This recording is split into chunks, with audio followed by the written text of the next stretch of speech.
হাইকোর্টের নির্দেশ ছিল যতদিন নির্বাচন না হচ্ছে ততদিন কলেজ ইউনিয়ন অফিস বন্ধ থাকবে। শুক্রবার দুর্গাপুর গভর্নমেন্ট কলেজে গিয়ে দেখা গেল উল্টো ছবি। কলেজ ইউনিয়ন অফিস খোলা, চলছে এসি চালিয়ে আর 5টা দিনের মতো কর্মকাণ্ড। হাইকোর্টের নির্দেশের কপি হাতে আসেনি, তাই খোলা ইউনিয়ন অফিস।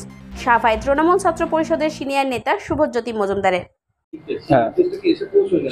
না, আমাদের কাছে এখনো অফিসিয়ালি ভাবে কলেজে আসেনি, প্রিন্সিপাল স্যারের কাছে আসেনি, কারণ আমরা কিন্তু ওনার সাথে কথা বলতে চেয়েছি, ম্যানেজারের সাথে কথা বলেছি, কিন্তু এখনো অবধি অফিসিয়ালি কোনো নোটিশ আসেনি। আসলে হ্যাঁ, এই জন্য এখনো ইউনিয়ন রুম খোলা আছে। আর দেখুন, ইউনিয়ন রুম বলতে এখানে পলিটিক্যাল অ্যাক্টিভিটিসের থেকে বেশি যারা রানিং স্টুডেন্ট, এটা তাদেরই জায়গা। আপনার দুর্গাপুর গভর্নমেন্ট কলেজে তৃণমূল ছাত্র পরিষদ ইউনিয়ন রয়েছে। হাইকোর্টের নির্দেশের পরেও কলেজ ইউনিয়ন অফিস খোলা থাকায় সমালোচনায় সরব বিরোধীরা। গতকাল মহামান্য হাইকোর্ট যে রায় দিয়েছে যে সমস্ত ছাত্র সংসদগুলো যতদিন না পর্যন্ত নির্বাচন হচ্ছে ততদিন পর্যন্ত বন্ধ থাকবে, এইটা নির্দেশ দেওয়ার পরেও সরকার যে দায়িত্ব পালন করা উচিত, সরকার যে নির্দেশ দেওয়া উচিত, সেই নির্দেশ কলেজগুলোতে দেয়নি। এবং তার ফলে আদালতের যে সিদ্ধান্ত বা আদালতের যে রায়, সেই রায় পর্যন্ত সরকার মানছে না। আজকে দুর্গাপুর গভর্নমেন্ট কলেজের ইউনিয়ন রুম খোলা, সেখানে ইউনিয়নের কাজকর্ম হচ্ছে। আসল কথা, ইউনিয়ন রুমটাই তো হয়েছে একটা হচ্ছে দুর্নীতির আখড়া।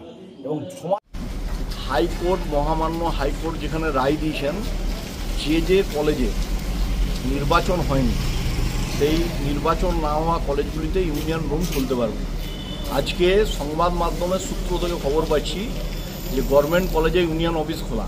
আর কারা সেই ইউনিয়ন অফিসে নেতৃত্ব দিচ্ছেন? যাদের বিয়ে হয়ে গেছে, একটা দুটো বাচ্চার বাবা, তারা গিয়ে ইউনিয়ন অফিসে বসছেন। এই প্রাক্তনীদের জন্য সারা বাংলায় তৃণমূল ছাত্র পরিষদের নেতৃত্বকে এইভাবে দুর্নাম বদনাম ফেস করার পরও এই লোকগুলো নির্লজ্জের মতন গিয়ে ইউনিয়ন রুমে বসছে। তাদের কোনো লাজ লজ্জা বলে কিছু নাই। অবিলম্বে এদেরকে গ্রেপ্তার করা উচিত পুলিশে, যেখানে মহামান্য হাইকোর্টের রায় আছে। হাইকোর্টের রায়ের পরেও কেন পুলিশ অ্যাকশন নিচ্ছে না? এটাই হচ্ছে আমরা যেন বলছি, বাংলায় এখানে আইনের শাসন নেই, এখানে শাসকের আইন চলে। কলেজের কাছে কোনো ইনফরমেশন আসেনি, আর যদি আসেও তাহলেও কলেজ অধ্যক্ষ ছুটিতে থাকায় তার পক্ষে কিছু করা সম্ভব নয়, সব জানিয়ে দিলেন দুর্গাপুর গভর্নমেন্ট কলেজের ভারপ্রাপ্ত অধ্যক্ষ অশোক ভট্টাচার্য। সেটা কিন্তু আমি ইমপ্লিমেন্ট করতে পারবো না। মানে আপনি টিভিতে দেখেছেন? হ্যাঁ, আমি শুধু পার্সোনালি কালকে শুনেছিলেন। কালকে ওই শুনলাম যে হাইকোর্ট থেকে এরকম একটা অর্ডার দিয়েছে সমস্ত কলেজ বিশ্ববিদ্যালয়ের ইউনিয়ন রুম বন্ধ রাখতে। আজকে তো ইউনিয়ন খোলা আছে।